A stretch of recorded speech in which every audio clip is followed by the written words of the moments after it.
We all know that Spencer Rattler and Antwane Wells will be vital to the success of South Carolina's offense in 2023.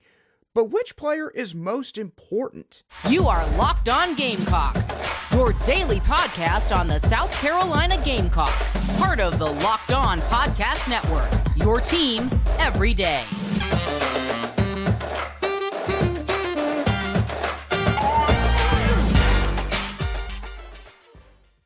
Hello, Gamecock Nation, and welcome back to the Locked On Gamecocks podcast, your show for the latest headlines and potential storylines on South Carolina Gamecock athletics. I'm Andrew Lyon, the host of this podcast, and also a staff writer for Gamecocks Digest over on SI.com. Thank you for making Locked On Gamecocks your first watch or listen here today. We are free and available on YouTube and wherever you get your audio podcasts daily.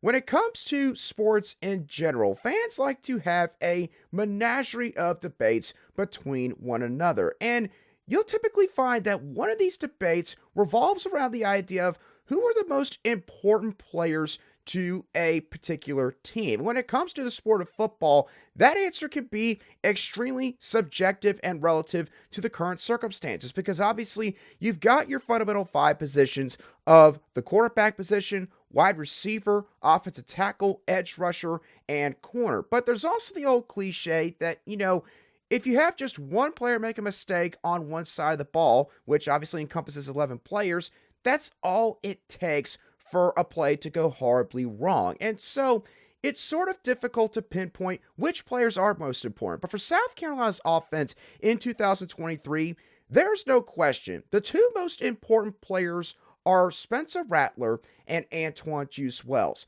The question that I have for all of you is, who's the most important player for South Carolina's offense in 2023? And I think the answer is Antwane Wells, which for some of y'all might be an automatic disagreement, because obviously quarterback is viewed to be probably the most important position usually on the football field when your team is on offense. But for Antwane Wells, I think that there's a pretty good case to be made that he is the most important player. And let's start off with sort of how Antwane Wells carries himself on the football field, which is as a tone setter. Antwane Wells, we've talked about this before. This is a player that time and time again in 2022 came up clutch in big-time football games. He was probably the biggest reason why South Carolina offensively stayed in the game against the Arkansas Razorbacks on the road back in week 2 for as long as they did. He was the one I believe scored the first touchdown for South Carolina on the road against the Kentucky Wildcats about halfway through the season and helped them break their 10-year-long losing skid in Lexington. And he was clearly a big piece of the Gamecocks' back-to-back upset wins over top 10 teams in the Tennessee Volunteers and the Clemson Tigers. And here's the other thing. Antwane Wells is an extremely confident football player, and it might be borderline almost cockiness to a certain extent, but needless to say, Antwane Wells believes in his ability to the fullest extent. And he goes out there and he backs it up. And I'm sure that he talks a lot of trash to opposing cornerbacks. And the thing is, if your offense is going to be worth any salt, then you need to have a wide receiver that's got that kind of moxie and has that kind of faith in his own abilities. And the Gamecocks have that in Antwane Wells. And when you have that guy, it automatically makes an opposing defense a little bit uneasy. So that's my first reason for why Antwane Wells is the most important player on the offensive side of the ball, even over Spencer Rattler. My second reason here is the lack of complete receiver skill sets or lack of overall depth behind Antwane Wells. Now, when I talk about complete receiver skill sets, I'm not saying that there isn't a good receiver behind Antwane Wells, but more the fact that no one else really has the near complete package that Juice Wells possesses. When you look at guys like Amarian Brown,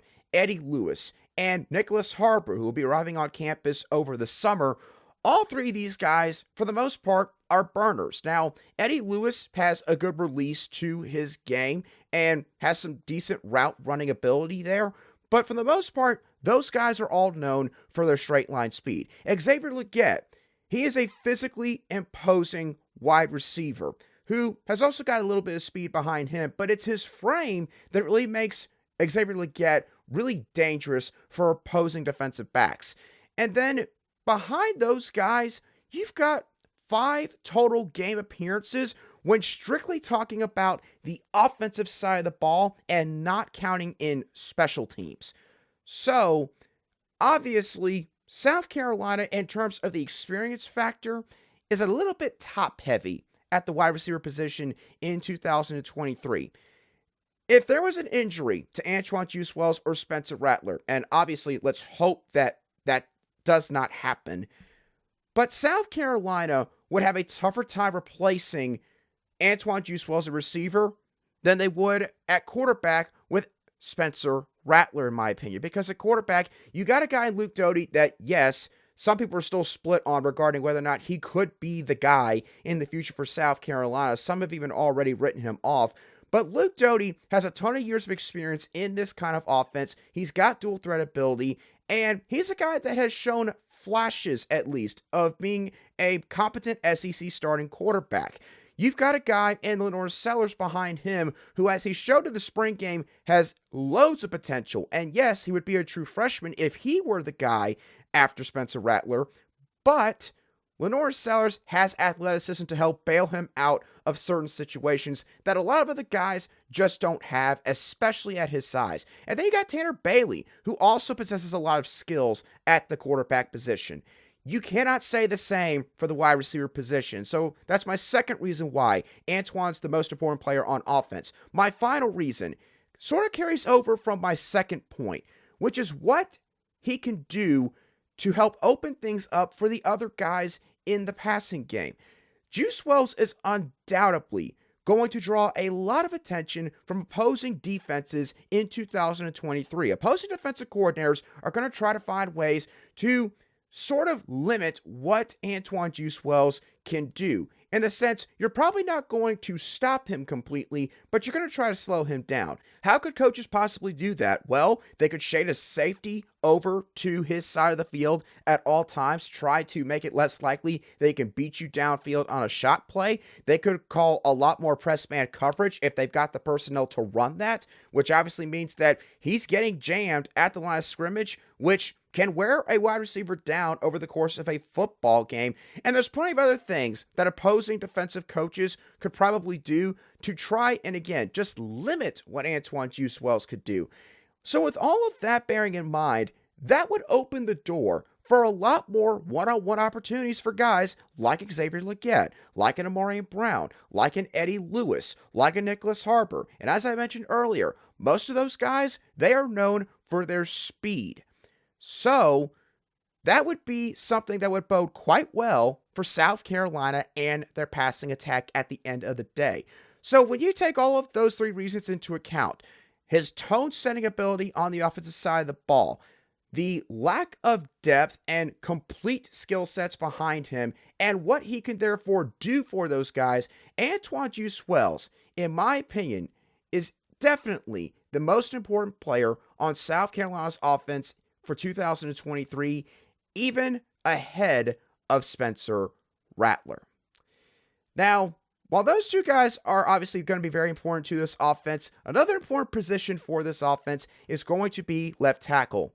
And Shane Beamer finally gave us some clarity on Tuesday afternoon at his press conference about Jaylen Nichols' injury.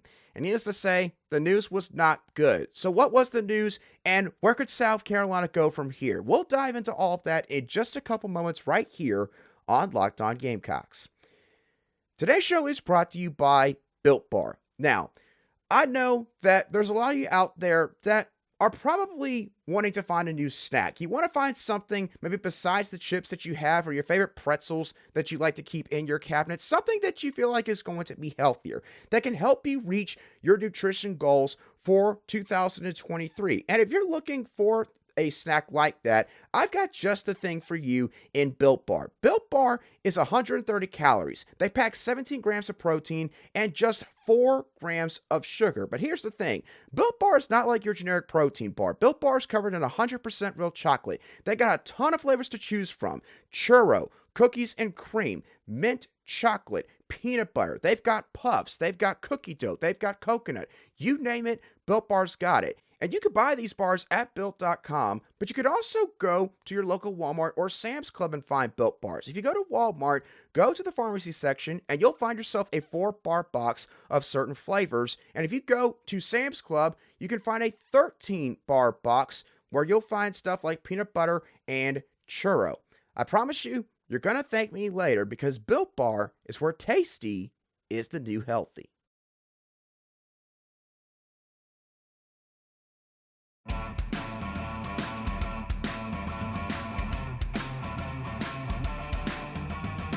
Welcome back to this Wednesday edition of the Locked On Gamecocks podcast, where we cover your South Carolina Gamecocks every single day.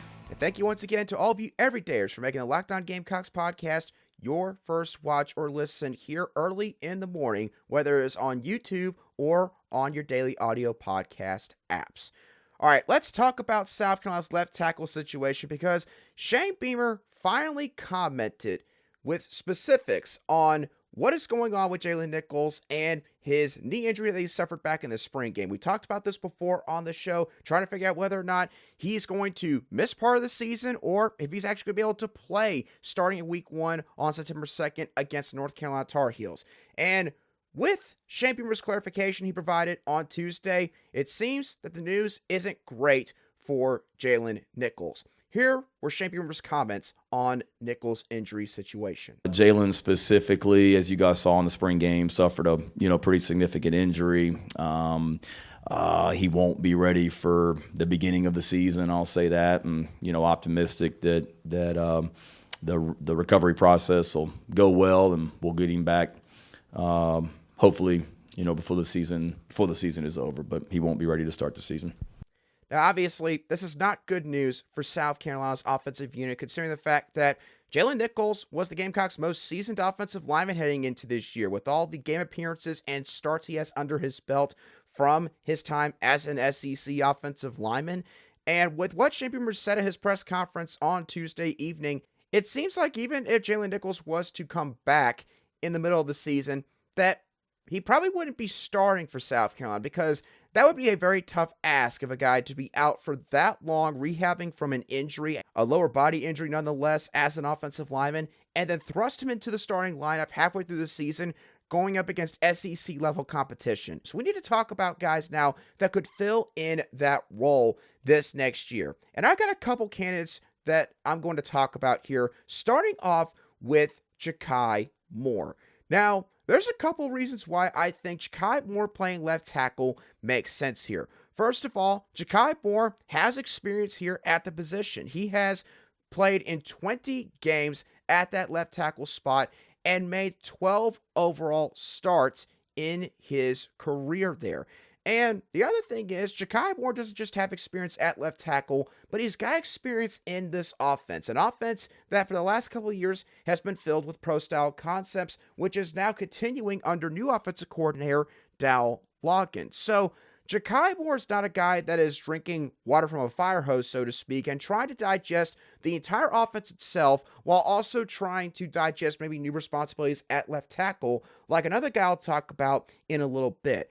So he's got the experience, and in my opinion, he's a guy that would be able to handle the pressure of being put at left tackle should this move take place. Now, admittedly, there's also an argument to be made why Jakai Moore should not play left tackle. And the first reason is, while Jakai Moore has played a lot at left tackle, he's been inconsistent at best in terms of his pass protection, as according to Pro Football Focus, in 396 pass blocking snaps at left tackle, Jakai Moore has a pass blocking grade of 51.91, which is a below average grade based on Pro Football Focus's overall grade scale. Obviously, not something that you want on your SEC offensive line with the athletes and the talent you're going to be facing week in and week out. The other thing is, Jakai Moore showed some promise at left guard late last year, as he had an 80 pass blocking grade on 155 pass blocking snaps in the final 3 games against Tennessee, Clemson, and Notre Dame, all games that Jakai Moore started. So he might be a better fit actually at a different position. But either way, I think that Jakai Moore, with the experience he has, both in the scheme, the type of scheme that we're running, and also the experience at the position, he's still the best candidate to play left tackle. Now, the second best candidate to play the left tackle position for South Carolina, in my opinion, is Nick Gargiulo. And once again, a couple reasons why he could be the best candidate and maybe wouldn't be the best candidate. To start off with the positives here, Nick Gargiulo has played the position before, and he's played it at a high level, as when he played left tackle back in his time at Yale, he had an overall pass blocking grade of 80.8 and a run blocking grade of 68.9 in 995 career snaps at that position, according to Pro Football Focus.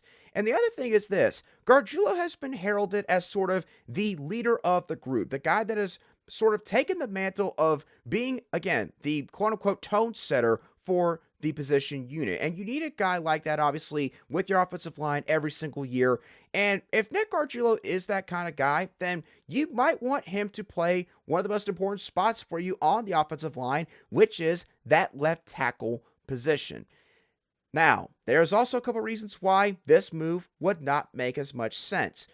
Firstly, while Nick Gargiulo did quite good in terms of pass blocking when he was playing for the Yale Bulldogs a couple years back, Nick Gargiulo was facing Ivy League athletes.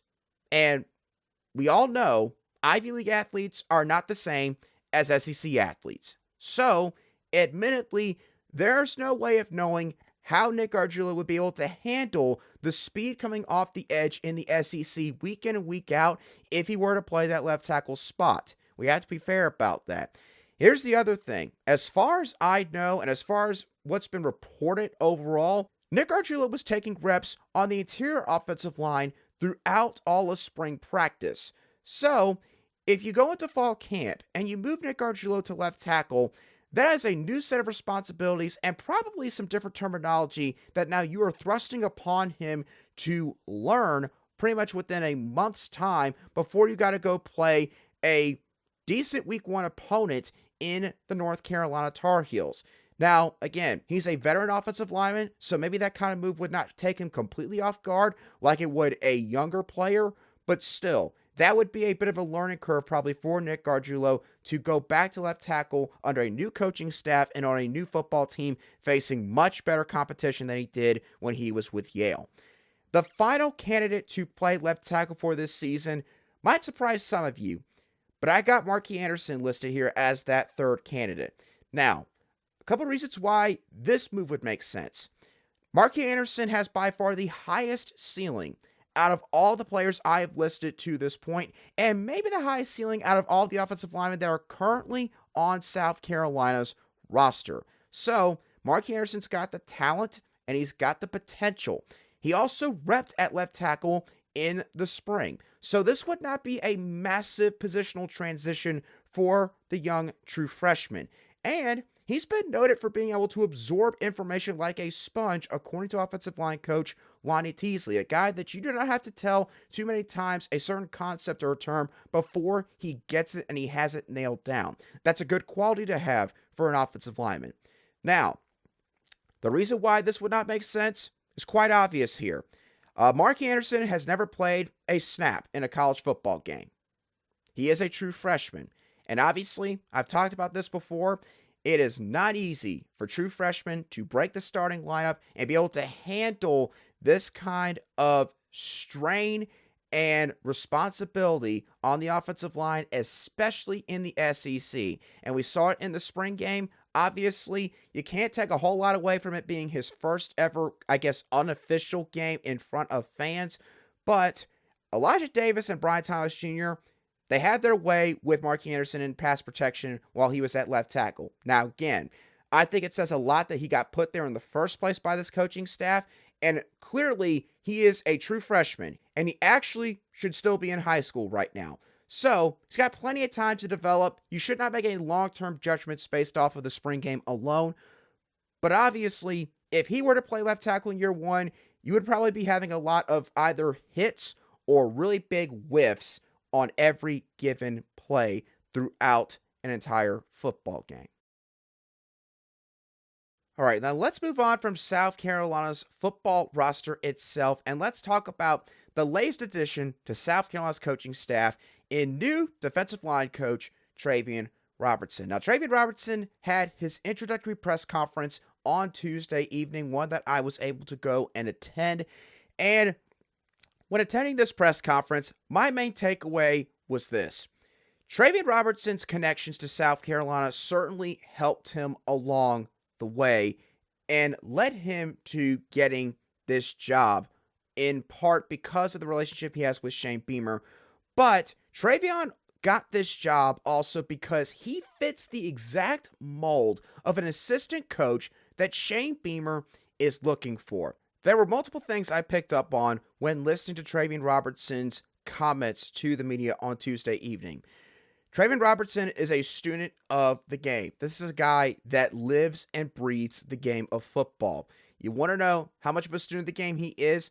He has kept his notes after all these years from the time that he was playing football. And he even showed his notes to the interior defensive lineman on Tuesday in order to give them an idea of sort of how maybe they should take notes when they are watching film, when they are in the building and trying to study certain concepts. Travian Robertson also believes in there being a process. He said that obviously this was a dream job for him. He dreamed of this job, he prayed for this job, and he wanted this job really badly. But he also said that he wanted to do this the right way. And for him, that meant that he wasn't going to utilize his old status as being a former football player here, being a former team captain, to try to get a position immediately once he was done playing football. He wanted to earn his coaching stripes. He wanted to do things his way. He wanted to do things differently. So he started off at Georgia State with former South Carolina offensive line coach Sean Elliott. Then went to Albany State with former South Carolina Gamecock Corey Peoples for one season. Then came back to Georgia State for 3 years before going to Tulane this past year and coaching under former Gamecock safety and now current Oregon defensive coordinator Chris Hampton. He is a guy that does not believe in skipping steps. That's something that he can pass along to his players. And speaking of passing along to his players, relationships are the biggest thing for him as a football coach. He said that with the relationships he built with his coaches when he was a player, he now wants to pour all of that knowledge and all of the love, quite frankly, that he got into the players that he coaches, both when it comes to the game of football and also dealing with the game of life off of the field. He said that he's going to be himself when it comes to interacting with players and recruits. What you see from Travian Robertson is what you're going to get. And he also learned something about relationships with players while he was at Albany State, which is that you don't spell love L-O-V-E. You actually spell it T-I-M-E. Basically meaning that in order to show how much you love and appreciate someone, you have to actually spend time with them. You got to put forth the effort in getting to know them as a whole person. You have got to be somebody that doesn't just say what you say, but you also got to back up your words with actions. Travian Robertson conveyed that at his introductory press conference on Tuesday. And the other thing is, when it comes to coaching his players on the field, he is going to coach them hard. He has a serious demeanor and a dominating type mentality when it comes to being a coach, which he says he's carried over from when he was a player. He's going to coach players hard in practice, and he wants guys to play how they practice, and that goes right in line to how Shane Beamer thinks when it comes to carrying over practice habits over to the football field on game day. Now, I know that with everything I just said, there might be some people that are sitting there and saying, that sounds like a lot of cliche things that almost every coach would say, and that actually raises a red flag for me here. I'm going to tell you right now, do not think that way with this hire.